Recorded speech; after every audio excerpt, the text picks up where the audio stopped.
اعوذ باللہ من الشیطان الرجیم بسم اللہ الرحمن الرحیم۔ نبوت اور عصمت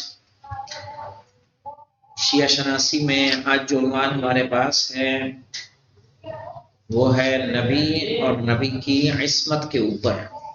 نبوت کی ایک شرط عصمت، اور عصمت کی تعریف کیا ہے خود بتا رہے ہیں، یعنی خطا اور لغزش سے محفوظ ہونا۔ عصمت کے معنی کیا ہوتے ہیں؟ جس سے انسان سے کوئی بھول نہ ہو، قدم اس کے نہ کھڑا ہے، اس کے فکر میں، اس کے خیالوں میں جس طرح سے ہمارے الجھن ہوتی ہے اس کے نہ ہو۔ ہمارے سامنے کئی باتیں ایسی آتی ہیں کہ ہم فیصلہ نہیں کر پاتے، ہمیں یہ نہیں سمجھ میں آتا کہ کیا کریں اور کیا نہ کریں، ابھی کون سا قدم اٹھانا صحیح رہے گا۔ معصوم وہ ہوگا جو ان تمام حالات سے کیا ہوگا، مبرہ ہوگا۔ صحیح ہے، اس کے ہاں یہ سارے چیزیں نہیں پائی جائیں گی، ورنہ تو ہم میں اور اس میں کیا فرق رہ جائے گا۔ اگر اس کے اندر وہ پختگی نہ پائی جائے، جو غلطیاں ہم کر رہے ہیں وہی وہ کر رہا ہے۔ صحیح ہے، تاریخ میں ایسے لوگ ملے نا کہ جہاں مجھے غلط دیکھو وہاں مجھے کیا کر دینا، سیدھا کر دینا۔ صحیح، تو کیا اگر نبی ایسا ہوگا کہ پبلک اسے لے کے چل رہی ہو تو کیا ہدایت کرے گا؟ یعنی خطا اور لغزش سے محفوظ ہونا ہے، اس لیے کہ عصمت کے بغیر نبوت کا مقصد ہدایت بشر حاصل نہیں ہو سکتا۔ کوئی بات ہی نہیں مانے گا اس کی، کیا ہدایت کرے گا وہ؟ اسی لیے اسلامی فرقوں بلکہ تمام آسمانی ادیان و مذاہب کے درمیان عصمت متفق علیہ مسئلہ ہے۔ متفق علیہ کس کو بولتے ہیں نظیر؟ کہ جس پہ تمام فرقوں کا کیا ہے، اتفاق ہے۔ جو بھی ادیان سماوی ہیں وہ سب اس بات کے کیا ہیں، قائل ہیں۔ لیکن عصمت کے حدود و مراتب کے سلسلے میں مذاہب اور اسلامی متکلمین کے درمیان اختلاف پایا جاتا ہے۔ ان تمام اقوال و نظریات کے درمیان صرف شیعہ امامیہ انبیاء الہی کے لیے کامل اور جامع ترین عصمت کا قائل ہے، اور شیعی عقیدہ یہ ہے کہ انبیاء شریعت کے حصول، حفاظت، لوگوں تک ابلاغ و ترسیل و تبیین میں ہر طرح کی عمدن و سہون غلطی سے محفوظ اور معصوم ہے۔ چاہے وہ ابلاغ کا مسئلہ ہو، ترسیل کا مسئلہ ہو، تبیین کا مسئلہ ہو، کسی میں کسی طرح کی اس سے کوئی غلطی واقع نہیں ہوتی۔ اسی کے ساتھ ساتھ ہر طرح عمدی سہوی گناہ صغیرہ و کبیرہ سے محفوظ ہے۔ چنانچہ سید مرتضی علیہ الرحمہ فرماتے ہیں، قالت الشیعہ الامامیہ لا يجوز عليهم شيء من المعاصي والذنوب كبيرا كان او صغيرا لا قبل النبوة ولا بعدها۔ صحیح ہے، سمجھ میں آیا مولانا؟ شیعہ امامیہ کا کہنا ہے کہ لا يجوز علیہم شیء من المعاصی، ان کے لیے کسی طرح کا گناہ جائز نہیں ہے، یعنی ممکن نہیں ہے، چاہے وہ کبیر ہو یا صغیر ہو۔ اچھا، کیا ایسا کوئی کہے کہ نہیں نبی بن گئے تو نبی بننے کے بعد کسی طرح کی غلطی نہیں ہوگی؟ کہا نہیں، لا قبل النبوتی ولا بعدها، نہ نبوت سے پہلے نہ نبوت کے بعد۔ یہی سبب ہے اگر آپ رسول خدا صلی اللہ علیہ وآلہ وسلم کی ابتدائی 40 سال کی زندگی دیکھیں گے تو اس میں آپ کو صادق و امین کون لوگ کہہ رہے ہیں؟ کفار کہہ رہے ہیں۔ صحیح ہے، اس سے صاف واضح ہے کہ نبی کا کردار نبوت سے ہم آہنگ منصب نبوت سے پہلے بھی ہوتا ہے۔ سمجھ رہے ہیں؟ اگر کوئی نبی ہونے والا، جناب یوسف نبی نہیں ہے لیکن بچپنے سے ان کے یہاں خصوصیات نظر آ رہی کہ نہیں آ رہی؟ ارے بھائی ابھی جب منصب نبوت پہ فائز نہیں ہے، ابھی بچپنا ہے، تب بھی ان کے اندر وہ امتیاز ہیں یا نہیں ہے کہ سب اپنے بھائیوں کی طرح ہیں؟ صحیح ہے، اس وقت بھی ان کے اندر کیا ہے، کچھ امتیازات نظر آ رہے ہیں. یعنی جو نبی ہوتا ہے ایسا نہیں ہے کہ نبی بننے کے بعد اس کے اندر ایک تبدیلی واقع ہو جائے گی. صحیح. اللہ جسے نبی بناتا ہے اسے ہر غلطی سے نبوت سے پہلے نبوت کے بعد دونوں حالتوں میں کیا رکھتا ہے؟ پاک رکھتا ہے، گناہ اس سے قریب نہیں آتے. کہہ رہے شیعہ امامیہ کا کہنا ہے کہ انبیاء کے لیے کسی طرح کے گناہ صغیرہ یا کبیرہ کا امکان نہیں ہے، نہ نبوت سے پہلے اور نہ نبوت کے بعد. اس سلسلے میں علامہ حلی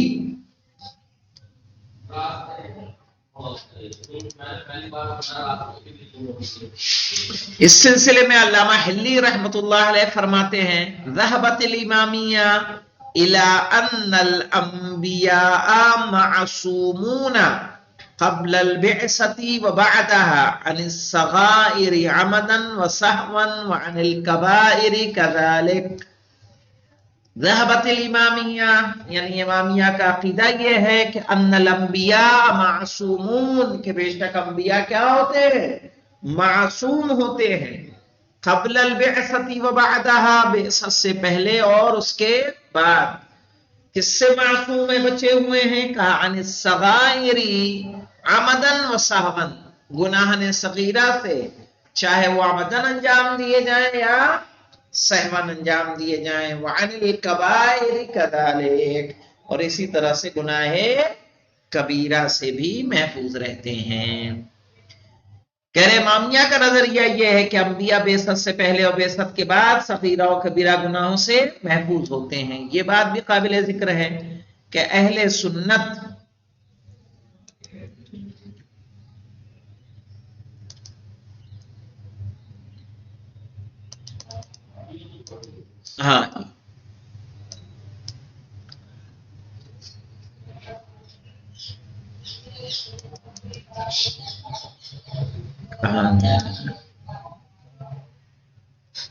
یہ بات بھی قابل ذکر ہے کہ اہل سنت کے بعض محققین بھی اس سلسلے میں شیعوں کے اہم عقیدہ ہیں، یعنی ان کا بھی یہی ماننا ہے، لیکن بعض، سب نہیں.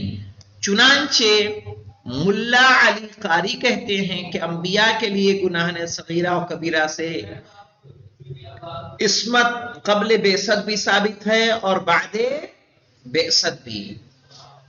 النبراس کے مؤلف کا قول ہے کہ علماء کے ایک گروہ کا یہ عقیدہ ہے کہ انبیاء سلسلہ وحی کے قبل اور بعد صغائر و کبائر سے معصوم ہوتے ہیں. ہمارے علماء کا یہ نظریہ ہے کہ وہ نبوت سے پہلے اور اس کے بعد بھی تمام حالات میں کبیرہ اور صغیرہ گناہوں سے معصوم ہوتے ہیں. یہ سب تینوں چار حوالے دیکھ لیتے ہیں کس کے ہیں. یہ 3 میں آ جائیے مولانا. شرح الفقہ الاکبر، صفحہ کتنا ہے؟ 67 سے 69. پھر دوسری کتاب ہے هذه العصمة ثابتة للانبیاء.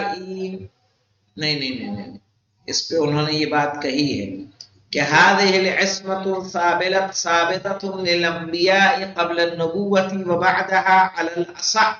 انہوں نے یہ جملہ ابو حنیفہ کے کلام کی شرح کے ذیل میں تحریر کیا ہے. ابو حنیفہ کا کلام یہ ہے، کیا ہے؟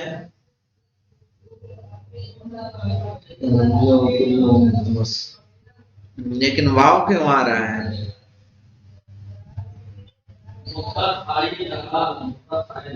الانبیاء تو سمجھ میں آ رہا ہے، اول انبیاء ہوگا. یہ اول انبیاء کلہم منزہون عن الصغائر والکبائر. یہ ابو حنیفہ کا جملہ ہے، اسی کی شرح میں انہوں نے یہ بات کہی. اب آئیے معاصر علماء میں معروف ترین شیخ عالم شیخ احمد خلیلی بھی تحریر کرتے ہیں. سید مرتضیٰ اور علامہ ہندی تو پرانے ہیں. آئیے دیکھتے ہیں کہ معاصر علماء میں کون لوگ ہیں. تو پہلا نام کس کا آیا جی؟ شیخ احمد خلیلی. کہ ذهب اصحابنا الى انهم معصومون عن الكبائر والصغائر في حال النبوة وقبلها. اس کے بعد وہ شیعی نقطہ نظر کی طرف اشارہ کرتے ہوئے فرماتے ہیں کہ شیعوں کا عقیدہ یہ ہے کہ انبیاء روز ولادت سے ہی عصمت کے مالک ہوتے ہیں. پھر کہتے ہیں یہ نظریہ انہی کے لیے شائستہ ہے، یعنی مناسب ہے، جو نگاہ پروردگار میں منتخب اور عنایت خاص کے مستحق ہیں. اس لیے کہ ہر عاقل اس بات کو درک کرتا ہے کہ خداوند عالم اتنی اہم ذمہ داری کے لیے صرف ایسے افراد کا ہی انتخاب کرے گا جو پاکیزہ ترین عقل کے اعتبار سے سب سے برتر اور بہتر سیرت و کردار کے مالک ہوں. کہ ظاہر ہے کسی شرابی کو نعوذ باللہ، کسی گناہگار کو بھی اگر خدا منصب نبوت دے دے تو مجھے بتائیے کہ جو دوسرے گناہگار ہوں گے ان کی کیا غلطی ہے؟ بھئی نبوت کے لیے کچھ انہیں جو نبوت ملی کسی امتیاز کے بنیاد پہ ملی نا.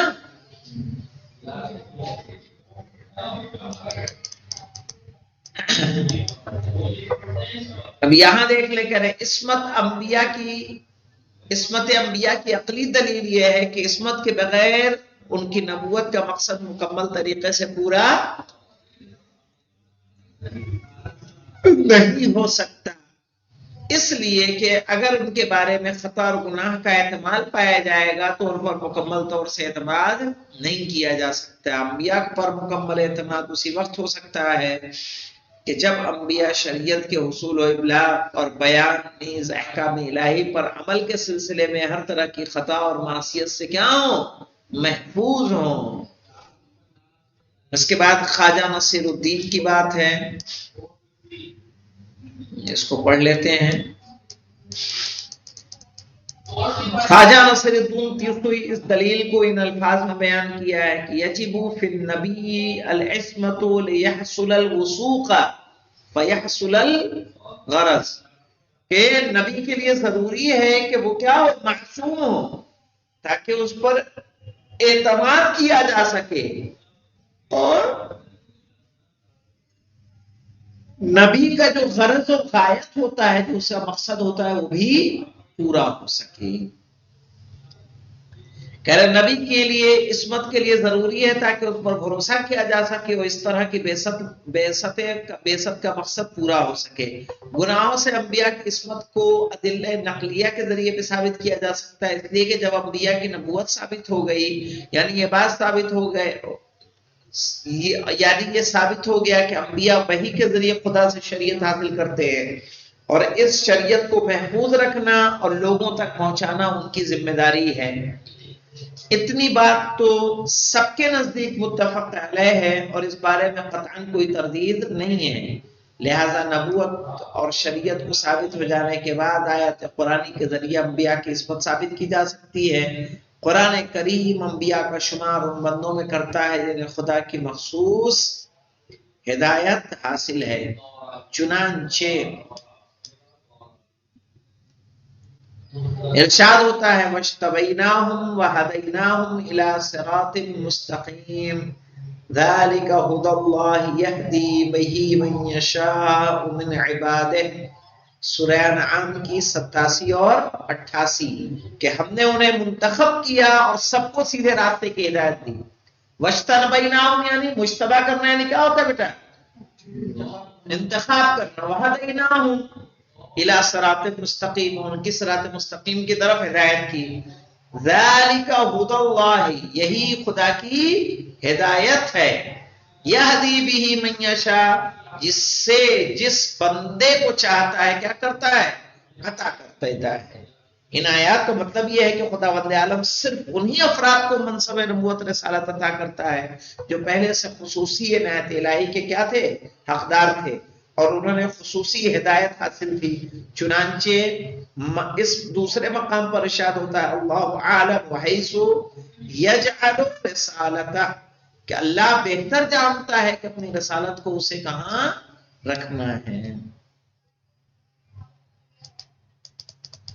اسی لیے ایسا نہیں ہے کہ انبیاء پہلے درجہ نبوت پہ فائز ہوئے اس کے بعد خدا کی عنایت خاص کا مرکز قرار پائے اور مخصوص ہدایت انہیں نصیب ہوئی، بلکہ پہلے ہی سے ہی خصوصی عنایت و ہدایت ان میں شامل حال ہوتی ہے۔ اسی کے ذریعے وہ نبوت و رسالت کے عظیم المرتبت درجے پر فائز ہوتے ہیں۔